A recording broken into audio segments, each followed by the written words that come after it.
congregation and on the Sundays. But we see God is not concerned about how many people are going to come, but what is the heart that we carry. And we see Pastor's heart for him to be served and always available for people who are in need. And I've been always enjoying watching Pastor Kiran, and I'm learning, and I somehow have the kind of your heart. I'm trying to. And one thing I also have learned in my life through you is all things work for good. That's it. And I just do what has been given and then roll with the flow. And that's what I've learned. That's what I've learned. And it's always a joy to watch how God works. I'm amazed even at my own life how God is working and how He's placing. And when I watch and think about my life behind, it's amazing how God has worked and thus far has brought me. If you see the scriptures from Mark chapter 5, we see Jesus is again crossed over by boat to the other side of the lake, and then one of the synagogue rulers named Jairus came there. Seeing Jesus, he fell at his feet and pleaded earnestly with him, "My little daughter is dying. Please come and put your hands on her so that she will be healed and live." So Jesus went with him.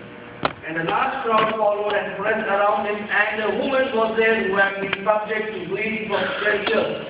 You see, the story actually begins with the story of Jairus, where he is a synagogue leader. He's a ruler, and he came to see Jesus. And he pleads with Jesus, and Jesus is actually going to heal the daughter of Jairus. But in the middle of the story, there is some other story that just sneaks into the story of Jairus. And it's so amazing to hear how God works in our lives. Sometimes we may not have the influence like the leaders, like Jairus had. Sometimes we may not have the authority to be able to get to Jesus. But what we need is an undistracted faith that we need. And we see here, Jesus was actually going to heal this Jairus' daughter. That means the woman with the bleeding of the blood, the issue of the blood, she had nothing in mind. Jesus not even was thinking about this lady. He would not even know that she was there and was coming for healing. But we see this lady had an emergency, and there was a life and death situation. And we see the woman in our text was in that condition where she was exhausted, everything at her disposal. That means she lost all. She lost her family, she lost her finances, she lost her relationship, she lost her companionship, she lost her health, she lost her blood. That's what we see. She was losing her blood. And during those New Testament times, we see people the women who were bleeding with the blood, they could not be associated with the families. They were considered as undefiled. And they would not be associated with any people, not even the family members. She would be away from everybody. And the situation grew from worse to worse. You see, instead of getting better, she grew worse. And you see that the next thing that we see was she went to where Jesus was. She pursued him. When all options are gone, all doors are closed, is the only door that is available is the door of Jesus. That's why Jesus says, "I am the gate." I am the gate. Now He is the gate for us. He is the door for us. And it is important for us when all doors are closed. It is important for us when all options are gone and all doors are closed. It is important for us to steal. We see, she got the attention of Jesus. She got the attention of Jesus, like she kind of stole a miracle from Jesus. If Jesus was not even having thought about healing this lady, he did not even think about her situation. He was going to heal the daughter of Jairus, but on the way, this lady sneaked into the crowd. She stole a miracle from Jesus. She got the attention of Jesus. No, she was not distracted. She was having an undistracted faith in a distracted situation. She was distracted by people. She had a large crowd in between. She had her own bleeding situation where she had to hide her bleeding. She had to cover up all her mess and try to come out of the crowd. Probably she had to hide herself. And we see her, she has suffered a great deal. And it's so fascinating that sometimes we want to go after a situation for healing. If we are really desperate, you won't complain about going for a stretch. No, it's not too much for you to stretch a little bit when you're actually going through a desperate situation. And you will do whatever it takes to receive a miracle. So that's the reason we try to find out different ways for healings and medical treatments, or when we go through some tough situations, we try to do whatever it costs, what kind of situation it could be, no matter what it costs, we want to stretch to be able to get there. You may get a blessing just by being in the right place at the right time, but when you need a miracle and you need a breakthrough, it's going to cost you something. There's an old saying, anything worth having is worth fighting for. There's a lot of truth in that. She was in a desperate condition. She had an issue that was killing her. Her issue was blood problem. Her life was breaking out of her. Her issue was a blood problem, but your issue may be a rejection, bitterness, anger, resentment, financial crisis, loneliness. Your issue could be greed and unforgiveness, drug addiction, or it may be a kind of religion. But we see, I don't care what kind of situation we are going through, if you have a relationship with God, if you have a desire and hunger to stretch forth, oh God, to receive a miracle, then your miracle is in your hand. We see the miracle is not in the hand of Jesus, the miracle is in the hand of this woman, because she touched Jesus. And because of her touch, she received. It's important, we sing a song, He touched me. But here, He did not touch her, but He touched me. And that is important, that we got to go into the throne of His grace. We have to have the burning push experience when we seek and desire for Him. The problem why we don't experience miracles is, we have so many options. Especially in the United States. When you come to America, you don't even have people come forward for prayer. But when you come to India, because people don't have any other options, they only wait in a queue. Sometimes they come many times to get prayer. That's how the people, you see crowd sometimes, Dr. Drill and the team, they get tired and we have to make them wait. Because they've already been traveling and they've been preaching from all day, no sleep. And then hundreds of people coming in for prayer. And they have to stand and pray and talk to everybody. It's so draining. Because they don't have any conveniences. They don't have any other options. They cannot pay for themselves. But in America, you have your social securities, you have your life insurance, your health insurance, everything is taken care of. Your government is so good that it tries to take care of you. And it makes you lazy sometimes. And we see this woman was in a situation where there was no option. That's where if you see Jacob, he wrestled with God, and he said, God, unless you bless me, I am not going to leave you. And you see, God had to break his legs to be able to go back. And you see, can God lose a battle? Can God lose a battle? We know that God will not lose it. But in Jacob's situation, Jacob was not feeling, and God had to break his legs. That's what it says. And we see here, because he was desperate, he was longing. He said, I will not give up, no matter what. Even if it costs my life, I will not give up on what you have promised me. I want a blessing from you, and I will not leave you until I receive a blessing. And that is what Jacob did. He waited and longed for God. And if you see his situation, he was alone by himself. He left his family, he sent his family away, and he was waiting on the night. The problem is at the secret closed door. We need to close our doors and seek God. That's passionately praying for a miracle, hoping and being witness until we receive the miracle. We have so much of conveniences around, especially in this country, sometimes we miss out what God wants us to do. Because we so much look on the outside. The numbers, the success, the finances, the privilege, the authority, and what kind of influence you have. But what matters to Jesus is, no matter what kind of situation you are into, you may not have influence like Jairus, you may not have finances, you may not have health.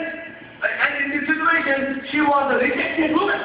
No matter she was going to rejection, she knew that Jesus is going to heal her. If she just goes to heal Jesus, she would be healed. And she was not expecting a touch from Jesus, but she was expecting to touch her. And it's important to touch him. We need to come to a point of setting our faith. We need to set our faith and go to touch him. Not wait for God to bless us, but pull God and tell God, I will not leave you until you bless your God. I'm going to release your God. I'm going to close you inside the door. I'm not going to let you out until you bless me. That is the hunger, that is the desire that we need to carry if we want to experience a blessing from the Lord. And it's so sometimes you think about it, there were so many people here. Now probably we see she was risking her life to be in contact with public. She made up her mind, I did not come this far to be denied. The devil tried to kill me before I could get here, but I made it. I almost died on the way, but I made it. I have been lied on, stepped on, kicked in the face, but I made it. She never gave up for her miracle. She tried all that she could. And that's why she knew nobody could do anything, and she knew only Jesus. That's the last option for her. Sometimes we have to come to this last option, when we only know Jesus can do something. And that's when we see, she heard about Jesus. And it's so important that in those times, we did not have the Facebook, we did not have email, we did not have telephones to make the publicity. In some parts of India, even now, we may pass the message through word of mouth. When you come, we don't advertise, but it's only word of mouth. And you see how people turn up. And you see somebody shared about Jesus to this lady. Or she heard somebody speak about Jesus, that this man is a man who has authority. This man speaks with authority. He has healing. People are healed. People are being delivered. And that's what happened to her. But she heard about Jesus. People here, even in the United States, are needy people. There are lots of people who are desperately in need. The problem is they don't hear about it. Because we don't speak. And it's important for us to speak about it and talk about it to people around about what He has done in our life. If you share about what God has done in your life, that's where people will come to. But it's important, you and I have a responsibility and a mission for us to carry and share about Jesus. Not just come to church and receive from Him, but we've got to share so that people will hear about Him. People will hear about what He is doing in our lives, so that they would come and see what is going to happen. Because Zacchaeus also heard about Jesus, and he wanted to see what he is going to do, and he was sitting on a sycamore tree. Because he heard.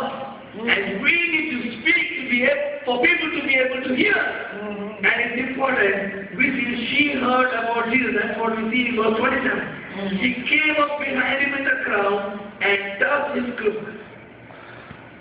When she touched him, she was immediately made whole. One touch, and everything changed. One touch, and the blood flow stopped. One touch, and the issue was healed. One touch can set you free. Yes. One touch is all it takes to change your life. One touch can set you free from any situation. One touch can fix your mind. One touch can deliver you from any situation. Now we see here, just one touch of us touching the Master will change our situation upside down. So she lost all, but now just one touch, she got it all back. Everything was restored. And it's so amazing. If you see the story here, Jairus' daughter also is 12 years old, and she was also going through the situation for 12 years. No, you have to ask one touch, one touch. That is all it takes. Somebody shout, touch me, Lord. Touch me, Lord. I don't know who I'm talking to today, but somebody's got an emergency. Somebody is in a kind of situation. There's a big difference between a need and an emergency. I can go along to talk about a need, but it's an emergency every minute. When it is an emergency, every minute is a gift from God. And what happens in those minutes can make a difference between life and death. There are all kinds of emergencies. It could be a marriage, an family. It could be a health. It could be an emotional state. It could be finances. It could be a spiritual life. It could be our ministry. So sometimes we feel in our ministry it's kind of emergency, but we see how amazingly God is still taking us. You could see it. And it's so amazing. We planned the ministry to close all the finances. We closed the outlet. We had to close the Bible school. But now again we are restoring back. God is bringing our pastors back. And we think that God is building us. And it's important that only the touch of Jesus. It does not matter how bad and how worse the situation. It does not matter how long we have been. See, this lady is going through the same problem for 12 years. Now we can take issues, a new issue every other time. But going through the same issue for 12 quite long years is something that will break us. We would give up sometimes. Now I was having this sickness for 2 years and I wanted to kill myself. But this lady for 12 years, she was struggling, but she never gave up. And you see that she knew that Dr. Jesus would heal her. And she went to that great physician, this great doctor. And one of the greatest things about Dr. Jesus is, he's not afraid of hard cases. He's not afraid of emergency situations. You could be in ICU, but Jesus is not afraid of holding you back. He can release you and heal you completely. It does not matter what kind of situation you have been in, how long, but He can handle that situation and you will come and touch Him. You see, the Bible says that there were many touches that day. You see, the crowd were pressed. Jesus was pressed by people. That is what He says. That means when people are, that means, it's like we come to church. It's so amazing sometimes. We come into the power of God, into the house of God, experiencing His power, but some people don't even feel anything about it. Some people just see physical healing. Some people don't even know if something is happening. It's about praise that. Like many of us at times, we walk into church, sing a few songs, raise our hands, and our hearts toward heaven, pray and worship in His presence. Jesus did say that where 2 or 3 are gathered in His name, that He would be in our midst. Yet we often only rub shoulders with Him, shake hands with our friends in Christ, and go out the door unchanged. Another on Sunday, let's have a lunch. It is irresistible how we can have this awesome presence and be so unaware of His mighty power, often too preoccupied to notice that maybe God wants to speak to us or move in our midst. Let's never become so familiar with the gospel that we find it all of Jesus.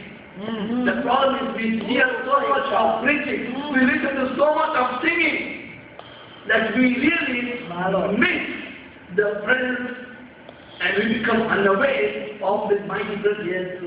It is true, there were many touches that day, but there was a touch that was curious. There was a touch of critical. There was the accidental touch. Just because of the crowd. So there were people who were curious and they tried to touch Jesus. People who were critical about it. Let me see what is going to happen. They wanted to come and see Jesus. Sometimes they just came accidentally and they met Jesus. But we see there was a religious people also saw the Pharisees and Sadducees came and they came to see what is going to happen there. And of course, there was a satisfied touch. There was another touch that day that was different from all the rest. And it was the touch of faith. And it was the touch of a desperate woman. It was the touch of a woman who had already made up her mind that she was either going to touch Jesus or die. That is what she did. She had only 2 options. Touch Jesus and live, or die to the grave. But when her faith touched Jesus, Jesus touched her, and she was made completely whole.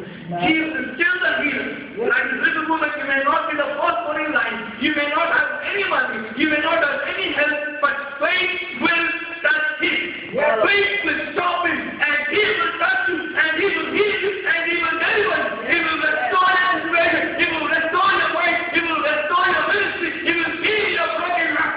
I don't care how bad it looks, he can turn it around. I don't care how impossible it looks, he can turn it around. Jesus can change if you have an undefiled faith.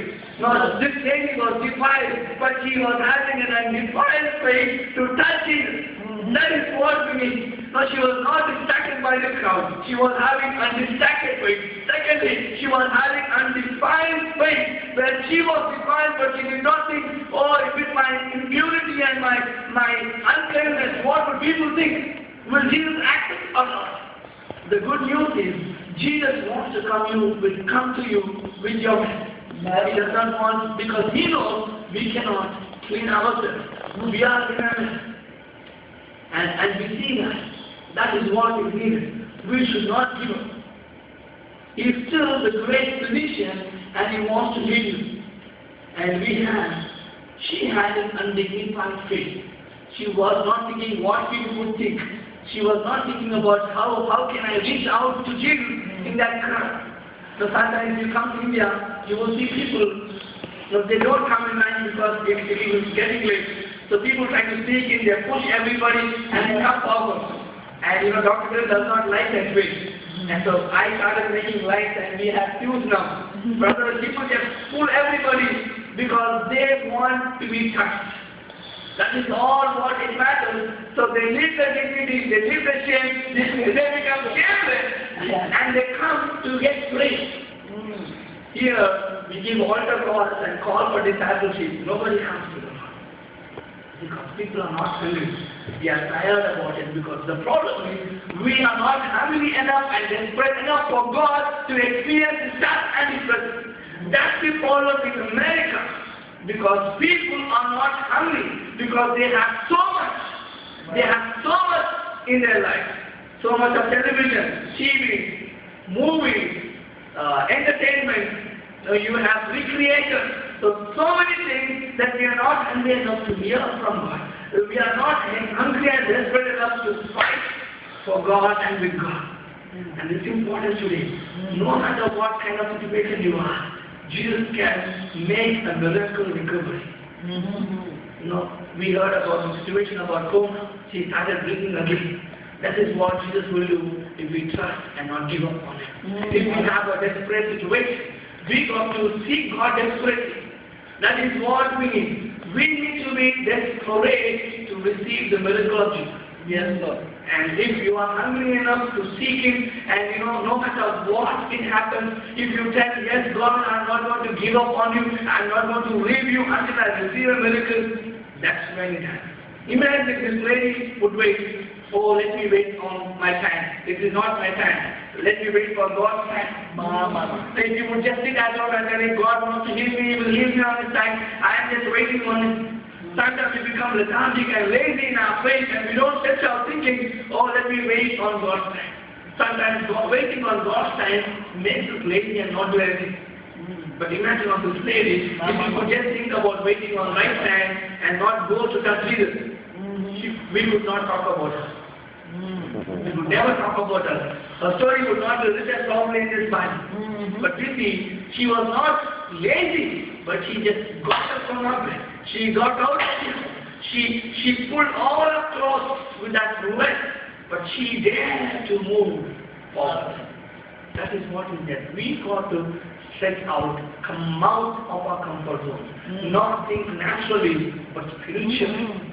And that is what will happen. If you have an undistracted faith that will catch the attention of Jesus, if you have an undignified faith that will become shameless to be able to reach out to Jesus, if you have an undefiled faith with your sickness and your pain, God is the God who will honor that faith. That's what Jesus says. Your faith has healed. It's not that I healed you, but it is your faith that has let me heal, that brought the healing out of me. So that means the miracle actually is in your hand. What he needs is you to touch him. He's already there. He's waiting for your touch. If you touch him, he's already touched you. And he touched you on the cross. When he died on the cross. And when he rose again after the third day, that's when he touched us completely. And we have everything that we need. Just we need to touch him. Let us close our eyes. Father, we thank you, God, to give you praise. So we need a touch from you. We need to go and touch God and be desperate enough. And it's time for us to compromise, to think more, to be adjusted. But think big because our God is a great God. Our God is a big God. But we need to come out of our comfort zone. We need to open our mouth and speak to God. Talk about God. People should hear about Jesus. Only when people hear about Jesus, they will come to you. That's what happened to this woman. She heard about Jesus. Do people hear about Jesus from our mouth? Do you talk about Jesus to people around you and your friends? Do you have a situation which is desperate where you become distracted and this wife receive what of the man? What of the man? But you will have to touch him. The miracle is in your hand. It's your faith that will bring your deliverance. It's your faith that will make you free. It's your faith that all that matters. The amount of faith that you have is what you receive the amount of blessing.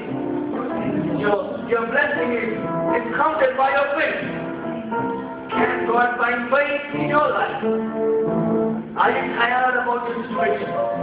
It's time, don't be distracted. Be restless and it is a dead situation. Like every second is a dead situation that is going to lead you to death. And if you are desperate enough, when you seek and ask for God, I'm dying if you don't touch me. I'm not going to give up on you if you don't touch me. Oh God, I'm not going to leave you. He's not going to leave you freely, but He's going to touch you and change you. He's going to lift you up. You are going to have an encounter with Him. Father, we thank you, Lord. We thank you so much for this time. We give you praise and glory, Lord. We ask you, O God, to help us to receive your time. Maybe, O God, touch you, O God. There were so many people in that country. But may we be like this woman who was having the issue of the flesh, who was desperate, but she lost it all, but she found at your feet. At the hem of your garment. That is where the miracle is. And God, may we set out our way and help us overcome our unbelief, my Lord, and come out of our inconveniences, Lord. Oh Lord, help us, oh God, to be hungry for you, to seek you, oh God. Well, Lord, Jesus, give us thirst, give us hunger for your presence, for your word, that we are desperate enough to listen from you, oh God. Lord, we want to hear, but Lord, what you want to speak. Lord, we are so interested in what we want to hear, how our needs can be met, but not how, oh God, that we can do it by ourselves. But Lord, may we open our ears and our hearts to your ways, oh God, to your will, oh God. Lord, because you speak in different ways. Lord, help us not to subject you and limit you to in one way, oh God. Father, we thank you so much. We worship you and we give you praise. Yes, Lord. In Jesus' name we pray. Amen. Amen.